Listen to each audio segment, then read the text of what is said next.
हम इंसान आज चांद पर पहुंच गए हैं, मंगल की मिट्टी खंगाल रहे हैं और कृत्रिम बुद्धिमत्ता पर काम कर रहे हैं, लेकिन आज भी हम अपने शरीर के कुछ रहस्यों के बारे में कुछ भी नहीं जानते हैं। जी हाँ दोस्तों, आज की मेडिकल साइंस इतनी उन्नत, इतनी डेवलप्ड होने के बाद भी हमारे ही शरीर के कुछ रहस्य जो सदियों से हमारा पीछा कर रहे हैं, उनके बारे में जानकारी के रूप में हमारे पास आज 100 बटा सन्नाटा है।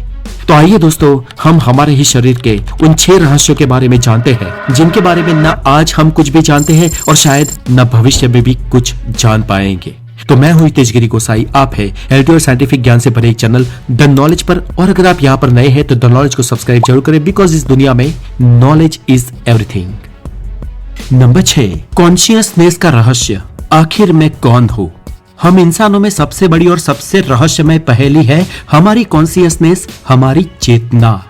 आप अभी ये वीडियो देख रहे हो, सोच रहे हो, महसूस कर रहे हो, लेकिन क्या आपने कभी ये सोचा है कि ये सोचता कौन है या ये सोचना होता क्या है?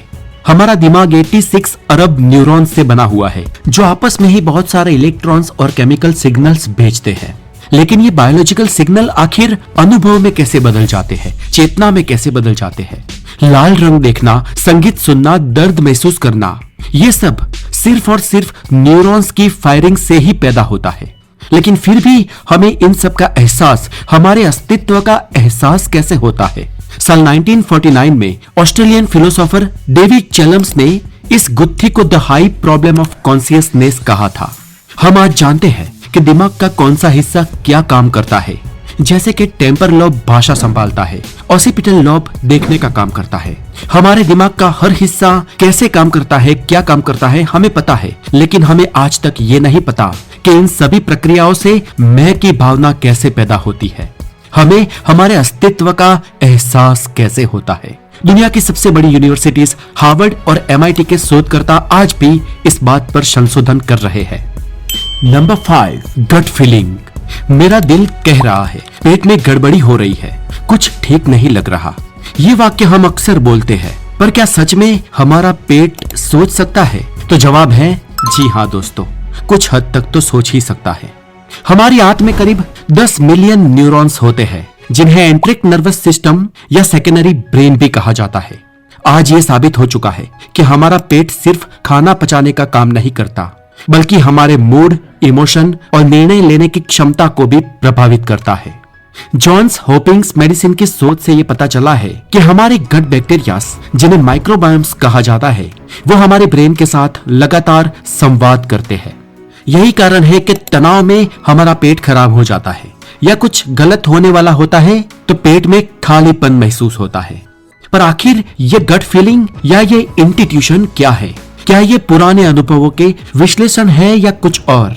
इसे वैज्ञानिक अभी भी पूरी तरीके से नहीं समझ पाए हैं। कैसे हमारी गट फीलिंग हमें सही रास्ता दिखाती है, कैसे हमारा अवचेतन मन बिना सोचे समझे सही निर्णय ले लेता है, जो सोच समझकर लिए जाने वाले निर्णयों से बेहतर साबित होते हैं। अक्सर ऐसा होता है कि हमारे शरीर में क्या करना है, हाथ उठाना है, पैर उठाना है या चलना है या दौड़ना है, हमारा दिमाग तय करता है, वो शरीर को सिग्नल भेजता है। लेकिन कभी कभी आपने देखा होगा कि जब आप तेज गाड़ी चलाते हो और अचानक बीच में कोई आ जाए तो ऑटोमेटिक ही ब्रेक लग जाती है। दिमाग को तो 1 सेकंड बाद पता चलता है, उससे पहले ब्रेक लग जाती है। जब हमारे पाँव में कांटा चुभता है तो हमारा दिमाग निर्णय ले पाए और पाँव को ऊपर उठने का सिग्नल दे, उससे पहले ही पाँव ऊपर उठ जाता है। या कोई गैस या जलने वाले अंगारे पर हाथ या उंगली आ जाए तो दिमाग सिग्नल दे, उससे पहले ही उंगली ऊपर उठ जाती है। ये सारे काम दिमाग से पहले हमारा स्पाइनल नर्वस सिस्टम कर लेता है और ये सभी सिग्नल्स हमारे पेट से ऑपरेट होते हैं, दिमाग से नहीं।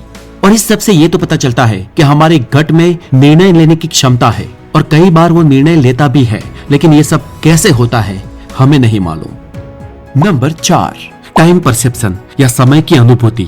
दोस्तों, आपने ये अक्सर और कई बार नोटिस किया होगा कि जब हम खतरे में होते हैं या बोर होते हैं तो समय बहुत ही धीमी गति से बहता है। जब हम किसी से टकराते हैं या कोई इंसिडेंस होता है तो वो इंसिडेंस हमें बहुत ही स्लो मोशन में दिखता है और याद भी रहता है। या जब आप खुश होते हैं, दोस्तों के साथ होते हैं, एंजॉय करते हैं, तो समय कुछ ही मिनटों में मानो बीत सा जाता है। हमारे पास समय नापने की एक बायोलॉजिकल क्लॉक है जो 24 घंटे की इस साइकिल को, इस क्रेडियल रिदम को फॉलो करती है, पर सब्जेक्टिव टाइम परसेप्शन यानी समय का अनुभव बहुत ही अलग होता है। डक यूनिवर्सिटी की वैज्ञानिकों ने ये पाया कि जब हम ज्यादा जानकारी प्रोसेस करते हैं, जैसे कि खतरे में होना, तो हमारा दिमाग ज्यादा मेमोरीज बनाता है और ऐसे में हमें लगता है कि समय धीमा था, पर वास्तव में ये समय धीमा नहीं होता, ये केवल हमारी मेमोरीज का खेल है। फिर भी ये बात पूरी तरीके से ये एक्सप्लेन नहीं कर पाती कि बच्चों को समय धीमा क्यों लगता है और बुजुर्गों को तेज क्यों लगता है, या कोई नई जगह पर जाने से समय खींचता हुआ क्यों लग रहा होता है। समय की यही मानसिक अनुभूति एक ऐसा क्षेत्र है जहां पर न्यूरोसाइंस, साइकोलॉजी और फिलोसॉफी तीनों मिलते हैं, पर जवाब अभी भी कोई भी नहीं दे पाया है। नंबर 3, हमारे दिमाग का पावर। साल 1964 में रूसी खगोल वैज्ञानिक निकोलाई कार्दोसेव ने जो ब्रह्मांड की सभ्यताओं के 4 स्तर बताए थे, उसमें उन्होंने कहा था कि हर सभ्यता ऊर्जा के उपभोग के लेवल पर आगे बढ़ती है। हमने इस पर दोस्तों द नॉलेज पर वीडियो भी बनाए हैं और इसके बारे में आप भी कुछ ना कुछ तो जानते ही होंगे।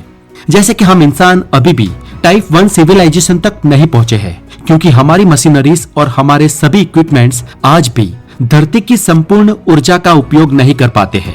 हम सालों से कोयले की ऊर्जा का उपयोग करते हैं, हम पेट्रोलियम की ऊर्जा का उपयोग करते हैं और हम हमारे मातृ तारे सूरज की ऊर्जा का उपयोग करना अभी अभी सीखे हैं। कार्दोसेव का स्केल कहता है कि मशीनरी जितनी ही बड़ी होगी और जितनी एफिशिएंस होगी, वो ऊर्जा का उतना ही ज्यादा खर्च करेगी, और इसीलिए हम जब टाइप 1 सिविलाइजेशन तक पहुंच जाएंगे तो हम हमारे सूरज यानी कि हमारे मातृ तारे की संपूर्ण ऊर्जा का उपभोग करना सीख जाएंगे। वैसे ही जो सिविलाइजेशन टाइप 2 सिविलाइजेशन तक पहुंच जाएंगी, वो दूसरे तारों की भी ऊर्जा का उपयोग करेगी और टाइप 3 सिविलाइजेशन अपनी पूरी गैलेक्सी की ऊर्जा का उपभोग कर पाएंगी। मतलब कि यह कार्दोसेव का कहना है कि भविष्य में हमारी मशीनरीज जितनी एडवांस, जितनी उन्नत हो जाएगी, वो ऊर्जा का भी उतना ही प्रखर लेवल पर उपभोग या उपयोग करेगी। ये तो हुई निकोलाई कार्दोसेव की बात, लेकिन हाल ही में एलोन मस्क की कही एक बात याद आती है, जो निकोलाई कार्दोसेव की बात का पूर्ण तरीके से विरोध करती है और उससे विरोधाभासी है। एलोन मस्क ने कहा कि हमारा सिर्फ कॉन्शियस थिंकिंग ब्रेन, जो शेक्सपियर जैसी कविताएं लिख सकता है, आइंस्टाइन जैसा सोच सकता है, पिकासो जैसी कल्पनाएं कर सकता है, वो एक एलईडी बल्ब से भी कम ऊर्जा खर्च करता है। ओपन एआई का चैट जीपीटी 4 जब हम उससे कुछ सवाल पूछते हैं तो वो जवाब देने के लिए अनुमानित 10 से 50 मेगावाट जितनी ऊर्जा खर्च करता है। गूगल का एक डेटा सेंटर भी 2.2 बिलियन किलोवाट ऊर्जा खर्च करता है, और हमारा दिमाग जिस लेवल पे काम करता है उससे 10 गुना कम भी कोई जीपीयू अगर काम करे तो भी उसे वो काम करने के लिए 10 मिलियन वाट बिजली खर्च करनी पड़ेगी। लेकिन हमारा दिमाग जो इतना भव्य है, इतना पावरफुल है, और जिसके मुकाबले आज तक दुनिया में कोई मशीन नहीं बन पाई, वो सिर्फ मात्र 10 वाट ऊर्जा की ही खपत करके अपना काम बखूबी निभा लेता है। अब आखिरकार हमारा दिमाग ऐसा कैसे कर पाता है, वो आज भी एक सबसे बड़ी पहेली है। लेकिन इससे हमें एक बात पता चलती है कि अगर हम दिमाग जैसा कोई मशीन बना दे और अगर हम बहुत ही उन्नत सभ्यता बनकर ये बना पाते हैं, तो यकीन मानो दोस्तों, वो मशीन जितना उन्नत, जितना एडवांस होगा, वो उतनी ही कम ऊर्जा खर्च करना चाहिए, और तब ही हम उसे असल में एडवांस मान सकते हैं। क्योंकि मशीनरी जितनी उन्नत होगी, हम जितनी उन्नत सभ्यता बनकर नई नई मशीनरीज बना पाएंगे, वो असल में उतनी ज्यादा नहीं, लेकिन उतनी कम ऊर्जा खर्च करने वाली होनी चाहिए। तभी उस मशीनरी को हम बेहतर मान सकेंगे और तभी हम अपने आप को उन्नत सभ्यता कह पाएंगे। लेकिन हम ऐसा कैसे कर पाएंगे नहीं मालूम। हालांकि हमारा लॉजिक तो यही कहता है कि मशीनरीज जितनी एडवांस, जितनी उन्नत होती है, वो ऊर्जा का उतना ही ज्यादा उपयोग करती है। लेकिन हमारा दिमाग इतना कॉम्प्लेक्स होने के बावजूद भी इतनी कम ऊर्जा में कैसे एफिशिएंटली काम कर सकता है, हमें नहीं मालूम। Number 2, placebo effect. पता नहीं ये मन का जादू है या कोई विज्ञान, लेकिन ये है जरूर। जरा सोचिए, आपको सिरदर्द है और डॉक्टर आपको एक गोली देता है और कहता है कि ये बहुत ही असरदार दवा है। आप ये गोली खाते हैं और आधे घंटे में दर्द गायब। लेकिन बाद में ये पता चलता है कि वो गोली तो सिर्फ विटामिन की थी या चीनी की बनी थी, उसमें कोई दवा थी ही नहीं। फिर भी आपका दर्द गायब कैसे हो गया? इसे ही दोस्तों प्लेसिबो इफेक्ट कहते हैं। और ये कोई छोटी मोटी बात नहीं है। साल 2014 में हार्वर्ड मेडिकल स्कूल ने एक अध्ययन में पाया था कि प्लेसिबो सिर्फ मानसिक नहीं बल्कि शारीरिक बदलाव भी लाता है।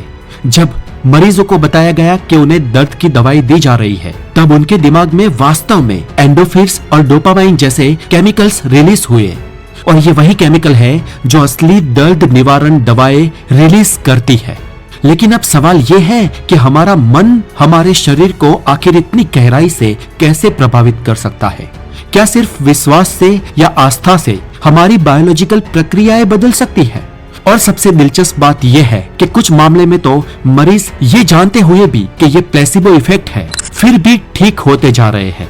इसे ओपन लेबल प्लेसिबो कहा जाता है और होम्योपैथी का पूरा विज्ञान इस पर ही टिका है। और ये वैज्ञानिकों के लिए आज भी एक सुलगता सवाल है कि आखिर प्लेसिबो इफेक्ट से मरीज कैसे ठीक होते हैं। नंबर 1, यॉर्निंग करना, उबासी लेना या जम्हाई लेना। दोस्तों, ये एक प्राकृतिक प्रक्रिया है। डॉक्टर कहते हैं कि जब दिमाग थका हुआ होता है, हमारे आसपास ऑक्सीजन की कमी हो जाती है या दिमाग अपने आप को फिर से रिबूट या एक्टिव करना चाहता है तो वो यॉर्निंग करता है। लेकिन यॉर्निंग की यह प्रक्रिया कई बार एक दूसरे को देखकर भी होती है। इनफैक्ट मैंने तो ये भी महसूस किया है कि जूम मीटिंग में या किसी को कॉल करते करते भी सामने वाला अगर उबासी लेता है तो हमें भी उबासी आ जाती है। इसका कारण वैज्ञानिक दिमाग की नकल करना मानते हैं। दिमाग को दूसरे की नकल करने की आदत है और इसीलिए ये हाईली कॉन्टिजियस है। लेकिन यह कोई रोग या कोई प्रॉब्लम नहीं है। फिर भी विज्ञान क्लियर कट आज तक ये नहीं कह पाया है कि ये उबासी लेने वाली प्रक्रिया इतनी खतरनाक तरीके से कॉन्टिजियस क्यों है या कैसे है। आप इसके बारे में अगर कुछ जानते हैं तो हमें कमेंट बॉक्स में जरूर बताएं और बने रहे द नॉलेज के साथ। Have a wonderful day, take care.